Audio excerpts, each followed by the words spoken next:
जिनका कोई व्यक्तित्व नहीं है, अल्टू राम और पलटू राम, और एक आ गया झलटू राम, ये दोनों को आप भगाते हैं। दल का वजूद खत्म, 4 दिन पहले भाजपा में, 4 दिन बाद कांग्रेस में, फिर कांग्रेस से भाजपा में। धन्यवाद। सबसे पहले मैं भजिया दल की पावनधरा को नमन करती हूँ और भजिया दल के बाजार में समस्त जनता जनार्दन को मैं नमस्कार करती हूँ। साथियों, अभी हमारे वक्ताओं ने आपके बीच बहुत सारी बातें रखी हैं, मैं उन बातों को दोहराना नहीं चाहूंगी, लेकिन सबसे बड़ी बात जो अभी 17 नवंबर 2023 को चुनाव होना है और आप सभी देख रहे हैं कि जो राष्ट्रीय दल के प्रत्याशी है वो वारासिवनी विधानसभा क्षेत्र के हैं। कहां से हैं? वारासिवनी विधानसभा क्षेत्र के हैं। जो सरकार अपनी बनाती है वो दोनों प्रत्याशी वारासिवनी विधानसभा क्षेत्र के हैं। स्थानीय प्रत्याशी इन पार्टियों को मिला ही नहीं, क्योंकि स्थानीय प्रत्याशी इसलिए नहीं मिला होगा उनको क्योंकि कटंगी विधानसभा क्षेत्र में ऐसा कोई व्यक्ति नहीं है, ऐसा कोई माँ ने बच्चा जन्म ही नहीं है जो कटंगी विधानसभा क्षेत्र का प्रतिनिधित्व करने लायक हो। यानी कटंगी विधानसभा क्षेत्र को लूड़ा, लंगड़ा, बहरा, काना, कोचा वारासिवनी ने घोषित कर दिया और वारासिवनी ने कटंगी विधानसभा क्षेत्र को गोद ले लिया है। ऐसा ही लगता है कि कोई यहाँ ऐसा प्रत्याशी ही नहीं जन्मा जो यहाँ का नेतृत्व कर सके। तो सबसे पहले हमारी लड़ाई है कटंगी विधानसभा क्षेत्र और वारासिवनी विधानसभा क्षेत्र की, क्योंकि दल तो गए पानी में, दल का वर्चस्व खत्म, दल का वजूद खत्म। 4 दिन पहले भाजपा में, 4 दिन बाद कांग्रेस में, फिर कांग्रेस से भाजपा में। इस प्रकार के ऐसे व्यक्तियों को राष्ट्रीय दलों ने जो प्रत्याशी घोषित किया है वो विधानसभा क्षेत्र कटंगी के लिए घातक है। वो आपका और कटंगी विधानसभा क्षेत्र का विकास नहीं करेंगे।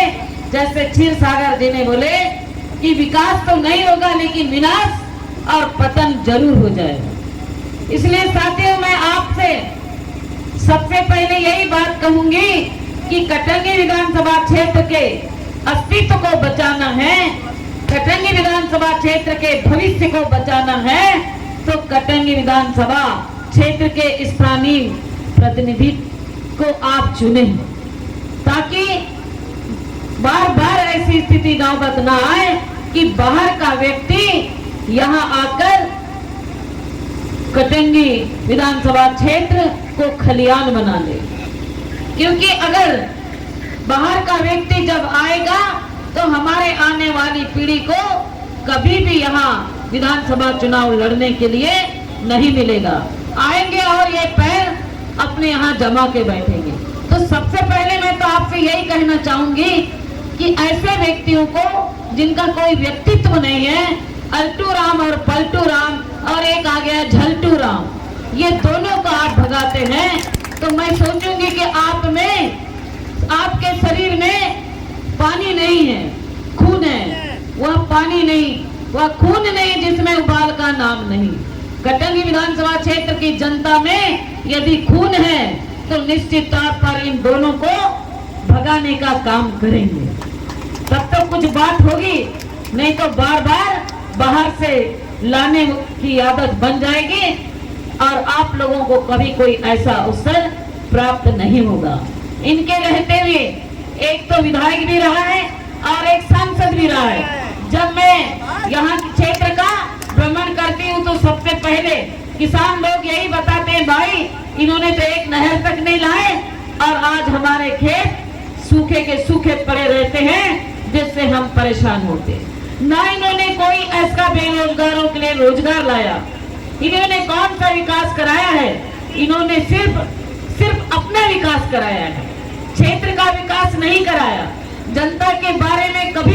सोचा। ये तो सिर्फ किसके विधायक बनेंगे? अभी आप लोगों को हमारे वक्ताओं ने बताया कि एक राम कंपनी का विधायक बनेगा और दूसरा पाठक बांदा कंपनी का विधायक बनेगा। क्योंकि यदि खर्चा कर रहे हैं विधायक बनाने के लिए तो यही लोग विधायक कर रहे हैं और फिर मनमानी सब रेट बढ़ेंगे।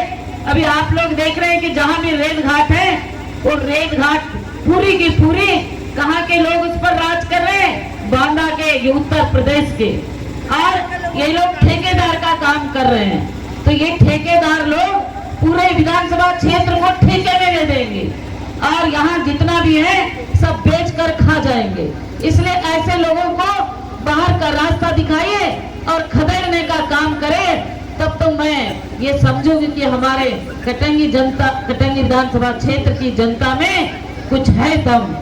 जो दम अगर है तो आप बता दो और अपना 17 नवंबर 2023 में जो मतदान होगा आप उसको बिल्कुल बदल दीजिए, ना पंजा ना फूल इनको धूल में उड़ा दीजिए।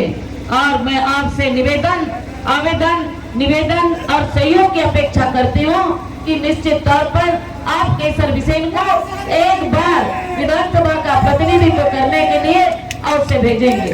साथियों, मुझे अपनी सफाई पेश करने की आवश्यकता नहीं है। 2010 से लगातार मैं जिला पंचायत सदस्य के रूप में क्षेत्र में काम करते आई हूँ और वो काम दलगत राजनीति से हटकर ही काम किया है, निस्वार्थ भाव से काम किया है। खैरलान जी विधानसभा, तुम्हारा खैरलान जी क्षेत्र है जो होरगढ़ ब्लॉक है, वहाँ की कई सारी समस्याओं को भी मैंने समाधान करने का काम किया है। साथियों, इसी प्रकार जिस प्रकार जनता ने मुझे जिला पंचायत सदस्य बनाकर तीसरी बार भेजा, उसी प्रकार मैं चाहती हूँ कि एक बार यदि आप विधानसभा का प्रतिनिधित्व करने के लिए अवसर देते हैं तो निश्चित तौर पर आपकी बहन कटंगी क्षेत्र का विकास भी करेगी और निस्वार्थ भाव से सेवा भी करेगी और जितनी समस्याएं आएगी बराबर समस्याओं को समाधान करने का प्रयास करेगी, चाहे किसी भी प्रकार का कार्यक्रम हो। जैसे हमारे भाई साहब ने भी छठी भाषा वाली बात कही। आप बताइए, यदि आपके यहाँ कोई कार्यक्रम होता है और आप यदि सम्मान के साथ बुलाते हैं तो मेरा कर्तव्य बनता है कि नहीं आपके बीच तक पहुँचने का? क्योंकि यदि आप सम्मान करेंगे तो मेरा भी दायित्व बनता है कि मैं आपका सम्मान करूं। बहुत सारी बातें हैं कहने के लिए। अब रहा सवाल भाजपा सरकार की कथनी और करने में कितना बड़ा अंतर है, ये तो आपसे कहीं तक छिपा हुआ नहीं है। आज हमारे हमारे शिक्षित जो बेरोजगार हैं, उनको किसी भी प्रकार का कोई रोजगार नहीं मिल पा रहा है। लेकिन कभी इन लोगों ने नहीं सोचा कि हमारे शिक्षित बेरोजगारों को किस प्रकार से कटंगी विधानसभा क्षेत्र से हम लाभ दिला सकते हैं।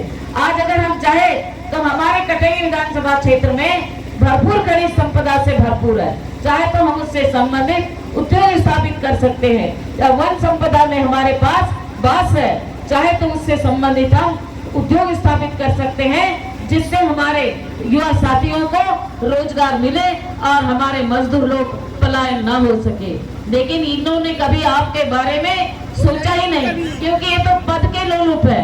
अरे ये भाव क्या कहता है, मैं कांग्रेस की विचारधारा से बड़ा प्रभावित हो गया। अरे भाव, तू तो भाजपा के चक्कर काट रहा था भोपाल दिल्ली के, तब तो तुम विचारधारा से प्रभावित नहीं हुए थे। प्रथम प्राथमिकता तो आपके भाजपा की थी। जब भाजपा ने खदेड़ कर आपको भगा दिया तो आपने कांग्रेस के दरवाजे खटखटाए और कांग्रेस की टिकट आपने करोड़ों रुपए देकर के हथियाई है। ये हम सबको मालूम है, नहीं तो इनको टिकट कहाँ से मिलती?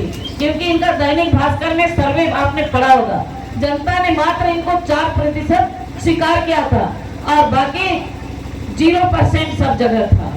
इसलिए भारतीय जनता पार्टी के हाईकमान ने इनको खदेड़ा था, क्योंकि ये चुनाव जीत ही नहीं सकते और अभी भी ये हार रहे हैं। मैं आपको बता दे रही हूँ, ये चुनाव जीत नहीं रहे हैं। इनको तो कांग्रेस के कार्यकर्ता कौन है ये भी नहीं मालूम है।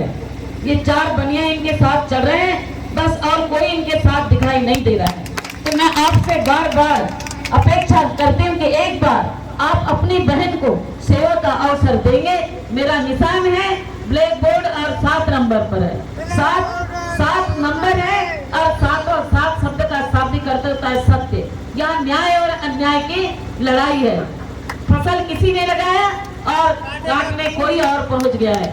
आप इस बात से वाकिफ है, जो सच्चाई के मार्ग पर चल रहा है तो निश्चित आप सच्चाई के मार्ग पर चलने वाले व्यक्ति का चुनाव कीजिए, और जो झूठ फरोख्त की रोटी परोस रहा है उसको बाहर खदेड़िए और अन्याय को पराजित करिए। इन्हीं शब्दों के साथ मैं अपने वाणी को विराम देती हूँ। जय हिंद, जय भारत। दीपावली के